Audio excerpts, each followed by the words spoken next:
오늘 하나님 앞에 나오신 성도님들을 예수님의 이름으로 환영하고 축복합니다. 오늘 저희가 같이 보실 하나님 말씀은 다니엘서 2장 25절로부터 49절 말씀입니다. 제가 받들어 읽도록 하겠습니다.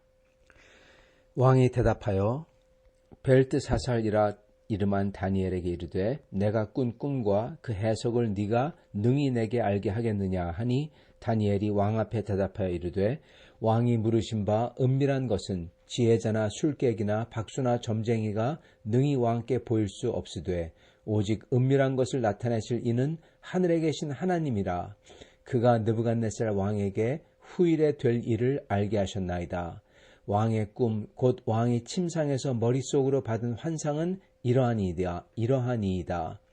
왕이요 왕이 침상에서 장래일을 생각하실 때 은밀한 것을 나타내시는 이가 장래일을 왕에게 알게 하셨사오며 내게 이 은밀한 것을 나타내심은 내 지혜가 모든 사람보다 낮기 때문이 아니라 오직 그 해석을 왕에게 알려서 왕이 마음으로 생각하던 것을 왕에게 알려주려 하심이니이다. 왕이여 왕이 한 큰 신상을 보셨나이다. 그 신상이 왕의 앞에 섰는데 크고 광채가 매우 찬란하며 그 모양이 심히 두려우니 그 우상의 머리는 순금이요 가슴과 두 팔은 은이요 배와 넓적다리는 노시요 그 종아리는 쇠요 그 발은 얼마는 쇠요 얼마는 진흙이었나이다. 또 왕이 보신즉 손 대지 아니한 돌이 나와서 신상의 쇠와 진흙의 발을 쳐서 부서뜨리매 그때 쇠와 진흙과 놋과 은과 금이 다 부서져 여름 타장 마당에 겨같이 되어 바람에 불려간 것 없었고 우상을 친 돌은 태산을 이루어 온 세계에 가득하였나이다. 그 꿈이 이러한즉 내가 이제 그 해석을 왕 앞에 아뢰리이다. 왕이여 왕은 여러 왕들 중에 왕이라. 하늘의 하나님이 나라와 권세와 능력과 영광을 왕에게 주셨고 사람들과 들짐승과 공중의 새들 어느 곳에 있는 것을 막론하고 그것들을 왕의 손에 넘기사 다 다스리게 하셨으니 왕은 곧 그 금 머리이니이다. 왕을 뒤이어 왕보다 못한 다른 나라가 일어날 것이요 셋째로 또 놋 같은 나라가 일어나서 온 세계를 다스릴 것이며 넷째 나라는 강하기가 쇠 같으리니 쇠는 모든 물건을 부서뜨리고 이기는 것이라. 쇠가 모든 것을 부수는 것 같이 그 나라가 문나라를 부서뜨리고 찌을 것이며 왕께서 그 발과 발가락이 얼마는 토기장이의 진흙이요 얼마는 쇠인 것을 보셨은즉 그 나라가 나누일 것이며 왕께서 쇠와 진흙이 섞인 것을 보셨은즉 그 나라가 쇠 같은 든든함이 있을 것이나 그 발가락이 얼마는 쇠요 얼마는 진흙인즉 그 나라가 얼마는 든든하고 얼마는 부서질 만한 것이며 왕께서 쇠와 진흙이 섞일 것을 보셨은즉 그들이 다른 민족과 서로 섞일 것이나 그들이 피차에 합하지 아니함이 쇠와 진흙이 합하지 않음과 같으리이다. 이 여러 왕들의 시대에 하늘의 하나님이 한 나라를 세우시리니 이것은 영원히 망하지도 아니할 것이요 그 국권이 다른 백성에게로 돌아가지도 아니할 것이요 도리어 이 모든 나라를 쳐서 멸망시키고 영원히 설 것이라. 손대지 아니한 돌이 산에서 나와서 쇠와 놋과 진흙과 은과 금을 부서뜨린 것을 왕께서 보신 것은 크신 하나님이 장래일을 왕께 알게 하신 것이라. 이 꿈은 참되고 이 해석은 확실하시니이다 하니 이에 느부갓네살 왕이 엎드려 다니엘에게 절하고 명하여 예물과 향품을 그에게 주게 하니라. 왕이 대답하여 다니엘에게 이르되 너희 하나님은 참으로 모든 신들의 신이시오 모든 왕의 주제시로다. 네가 능히 이 은밀한 것을 나타내었으니 네 하나님은 또 은밀한 것을 나타내시는 이시로다. 왕이 이에 다니엘을 높여 귀한 선물을 많이 주며 그를 세워 바벨론 온 지방을 다스리게 하며 또 바벨론 모든 지혜자의 어른을 삼았으며 왕이 또 다니엘의 요구대로 사드락과 메삭과 아벳느고를 세워 바벨론 지방의 일을 다스리게 하였고 다니엘은 왕궁에 있었더라. 아멘. 오늘 하나님 앞에 나오신 성도님들 다시금 환영하고 축복합니다. 오늘 하나님 말씀을 통해서 왜 하나님께서 이 꿈을 느부갓네살 왕에게 주셨는지, 그러니까 하나님께서 이 꿈을 통해서 목적하시는 게, 이루시고자 하시는 게 뭔지 저희가 살펴보고, 그리고 또한 이 꿈의 내용 자체에 대해서 저희가 살펴보기를 원합니다. 하나님께서 이 꿈을 주셨는데 이 꿈을 성경에 기록하게 하셨잖아요. 물론 그 꿈이 어떻게 해서 이 느부갓네살 왕에게 주어졌고, 그리고 그걸 통해서 어떠한 일이 일어나고, 그 상황 자체를 기록하기 위해서, 왜냐하면 그 상황 자체가 어쩌면 중요하니까, 그래서 그 상황 자체를 알려주기 위해서 이 꿈 내용이 나왔는지도 모릅니다. 그러나 이 꿈 자체, 그 내용 자체가 느부갓네살이 꾼 꿈, 과연 그에게만 해당하는지 아니면 우리에게도 해당하는지, 또한 이게 대체 우리에게 무슨 의미가 있는지, 이를 또한 저희가 보기를 원합니다. 먼저 꿈 자체를 보겠습니다. 이 꿈이 뭐에 대해서냐? 28절에 보면은 그가 하나님이 느부갓네살 왕에게 후일에 될 일을 알게 하셨나이다, 그렇게 말씀합니다. 그래서 이거는 앞으로 이제 느부갓네살 왕뿐만 아니라 앞으로 일어날 일들이라는 겁니다. 그리고 31절, 왕이여 왕이 큰 신상을 보셨나이다. 신상이라고 나옵니다. 후에는 우상이라고 나오기도 하고요. 우상, 신상, 사실 다 같은 말입니다. 형상이라는 단어입니다. 즉 우리말로 얘기하면 동상이죠. 커다란 동상이 앞에 서 있었다. 여러분, 이 동상은 자연적으로 생기는 게 아닙니다. 즉 이게 무슨 얘기냐? 인간의 힘과 재주를 부려서 만든 것이라는 겁니다. 즉 앞으로 올 나라들에 대한 예언인데, 이 예언이 그 나라들, 즉 그 문화와 힘과 이 모든 것은 하나님에게로부터 나온 것보다는, 물론 하나님이 허락을 하시지만, 그렇지만 그게 인간들이 나름대로 자기들이 만든 거라는 거예요. 그리고 이게 단순히 무슨 인간이 만든 아름다운 건축물, 그렇게 나오지 않고 신상 또는 우상, 형상, 즉 동상, 어떠한 인간의 모습을 닮은 머리와 팔과 다리, 배, 넓적다리, 발, 이런 걸 있잖아요. 그래서 인간의 모습을 닮은 커다란 흉상, 즉 이게 우상입니다. 그래서 이 모습으로 나온다는 것은 인간이 자기들의 힘과 문화를 가지고 만드는데, 그 제국이나 나라들을 만드는데 이게 우상이라는 겁니다. 즉 하나님 앞에서 가증한 것이고, 인간의 손으로 스스로 우상을 만들듯이 인간의 노력과 문화로서 제국과 나라들을 만드는데, 이게 하나님 앞에서 온전하지 않고 가증스러운 것이라는 것입니다. 그러한 제국들을 저희가, 그리고 문화라는 것을 저희가 기억해야 됩니다.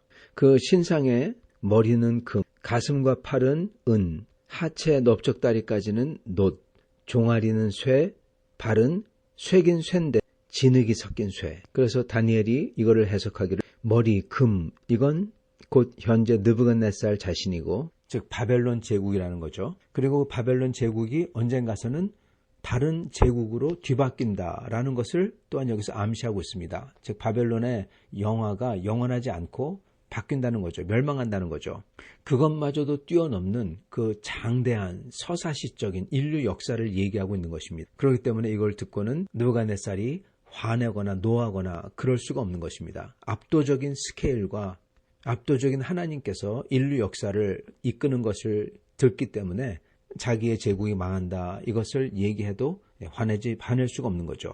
자, 그래서 그 금 제국, 바벨론 제국 이후에는 은 제국, 이거는 페르시아죠. 그 뒤에는 놋 같은 나라, 그거는 알렉산더 제왕이 세계를 제패하고 만든 헬라 시대를 여는 제국이었습니다. 그 다음에 네 번째 나라는 강하기는 쇠 같고, 쇠는 모든 물건을 부서뜨리고 이기는 것이라, 쇠가 모든 것을 부수는 것 같이 그 나라가 문나라를 부서뜨리고 찌을 것이며, 이건 바로 로마였습니다.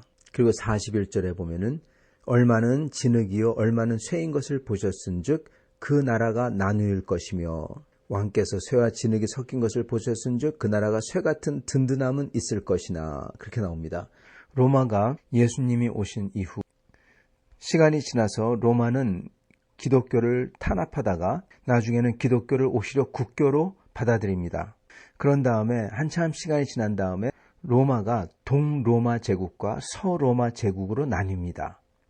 이 서로마 제국의 수도는 로마, 이태리 로마죠. 그리고 동로마 제국의 수도는 비잔티움, 지금의 터키 수도입니다. 그래서 로마 제국을 계속 이어갑니다. 41절에 나온 것처럼 그 나라가 나누일 것이며 그러나 쇠 같은 든든함이 있다. 계속 로마의 모습을 지금 예언하고 계십니다. 그리고 나중에 보면은 동로마 제국은 모슬렘 교도들한테 멸망당하고 서로마 제국은 독일인에 의해서 멸망당하지만 그렇지만 독일인 자신들이 그리고 프랑스인까지 포함해서 자신들이 자기들이 로마를 계승했다고 성로마 제국이라고 칭하며 이게 중세시대까지 쭉 이어집니다. 그리고 그 잔재가 계속 남아있다가 거의 18세기, 19세기 그때 가서 완전히 없어지죠. 그리고 그 자리에는 유럽의 나라들이 그때 전까지는 나라라고 말할 수가 없었죠. 성로마 제국이 있었고 이런 식이었었는데 이제는 민족주의적 나라들이 생겨납니다. 그런 후에 이태리가 통일이 되고 독일이 통일이 되고 그런 다음에 일어난 게 세계 제1차 대전인 겁니다. 그래서 그 로마 제국이 정말 오래간 겁니다. 근데 보면은 오늘 말씀에 보면은 34절에 또 왕이 보신즉 손 대지 아니한 돌이 나와서 손을 대지 아니한 돌이란 것은 우리가 성전을 지을 때 보면요. 하나님께서 손을 대지한 돌로 지으라 그렇게 명하십니다. 즉 장인들이 깎고 쪼우고 이렇게 인간이 만든 그러한 돌이 아니라 자연석이라는 뜻이죠. 즉 하나님이 만든 돌이라는 겁니다. 그걸로 성전을 지어야 했습니다. 오늘 신상은 즉 우상들 이거는 인간이 만듭니다. 인간의 손으로 쪼고 갈고 닦고 그래가지고 이 하나님 대신 그걸 신이라고 칭하고 인간의 모습을 만들어서 거기다 절하죠. 그게 우상입니다. 그거와 반대로 오늘 반대를 갖다가 보여주는 거죠. 그렇게 인간이 만든 그러한 동상 같은 우상 같은 게 아니라 손으로 인간의 손으로 대지 아니한 돌, 즉 하나님께서 만든 거죠. 그러한 뜻입니다. 그게 나와서 그 신상의 우상의 진흙과 쇠로 된 발을 칩니다. 그래서 그게 부서지니까 진흙이 약하니까 모든 게 다 우르르 무너져 내린다는 겁니다. 그리고 그 돌이 점점 커져서 온 세상에 다 꽉 찬다. 즉 하나님이 만든 게 그 나라가 온 세상에 가득 찬다는 겁니다. 그 돌을 나라라고 부릅니다. 44절 이 여러 왕들의 시대에 하늘의 하나님이 한 나라를 세우시리니 이것은 영원히 망하지도 아니할 것이요 국권이 다른 백성에게로 돌아가지도 아니할 것이요 도리어 모든 나라를 쳐서 멸망시키고 영원히 설 것이라.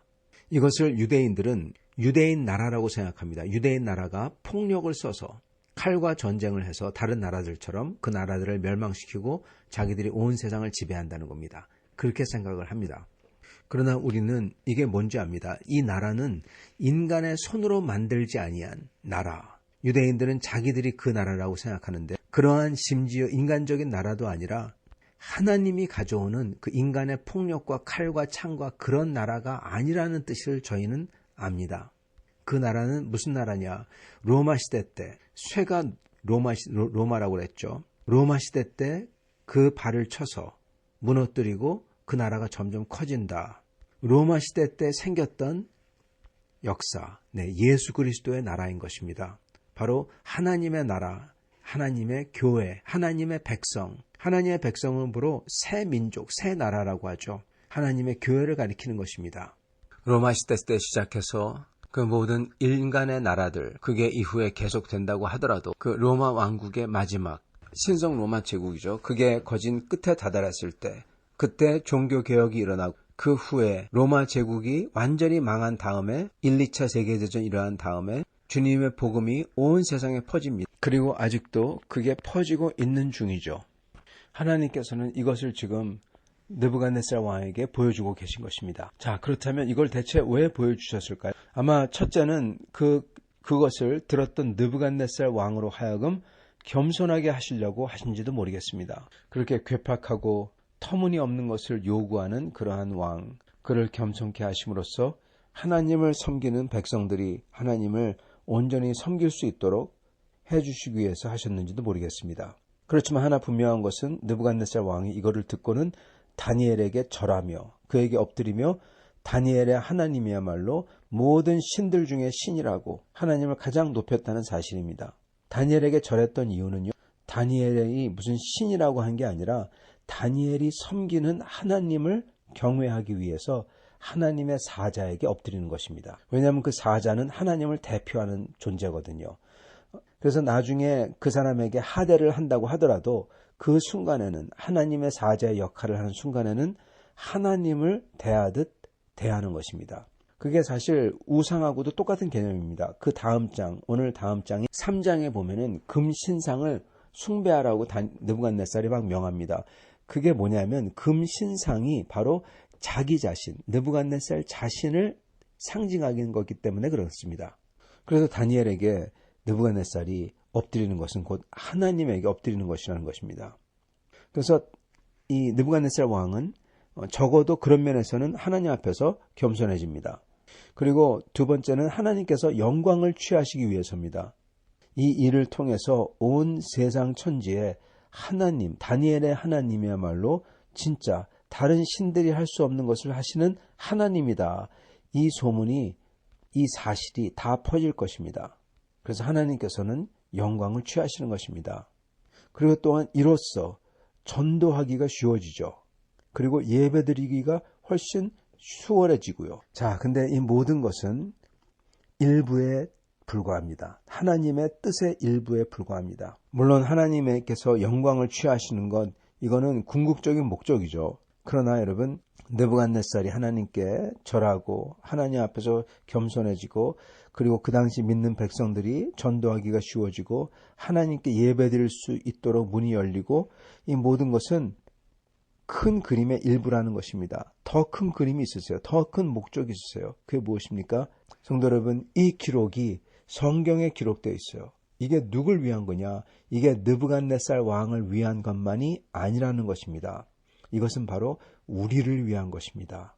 이렇게 기록하여 하셔서 앞으로 몇천 년 후에 올 사람들로 하여금 이것을 보고 알고 그리고 하나님의 은혜를 입도록 하기 위해서 일함인 것입니다. 저희가 이것을 보면서 과연 그 당시에 페르시아나 헬라 제국이나 로마 제국이 아직 없던 시대에 이것을 다 기록하게 하시고 그리고 그 로마 시대 때 사람 손으로 깎지 아니한 돌이 모든 것을 다 치고 무너뜨리고 우상들을 인간이 만든 하나님께서 그 극히 혐오하시는 그 우상 숭배, 하나님을 대체하는 그 우상 숭배하는 것들을 다 쳐서 부수고 없애시고 그리고 한 나라를 이루어 그게 온 세상에 가득하게 한다. 그것을 이미 몇천 년 전에 이미 예언하셨다는 겁니다. 그 왕에게 보여주심으로써 우리 모두에게 알려주시려고. 그리고 그 예언이 다 사실로 이루어졌어요.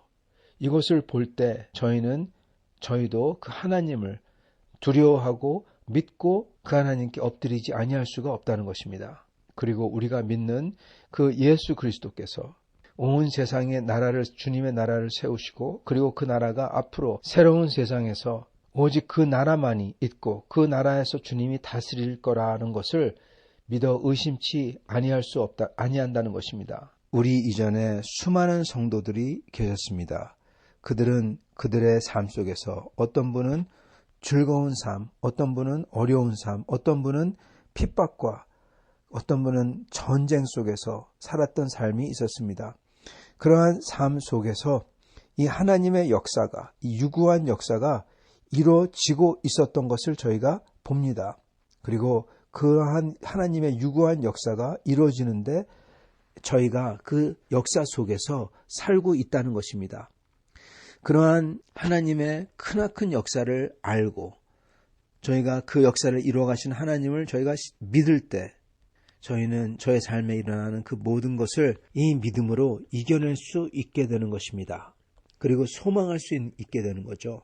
이 모든 것을 뛰어넘는 모든 시대와 왕과 제국과 전쟁, 희노애락을 이 모든 것을 다 뛰어넘는 하나님 나라가 이루어지고 있구나. 하나님께서 예언하신 대로 이루어지고 있구나. 그러므로 하나님께서 예언하신 하나님의 그 돌, 그 나라가 온 세상에 다 꽉 차고 영원할 거라. 그게 아직도 이루어지고 있기 때문에 반드시 그게 이루어질 것이고 그리고 그 나라에 나도 참여하겠구나.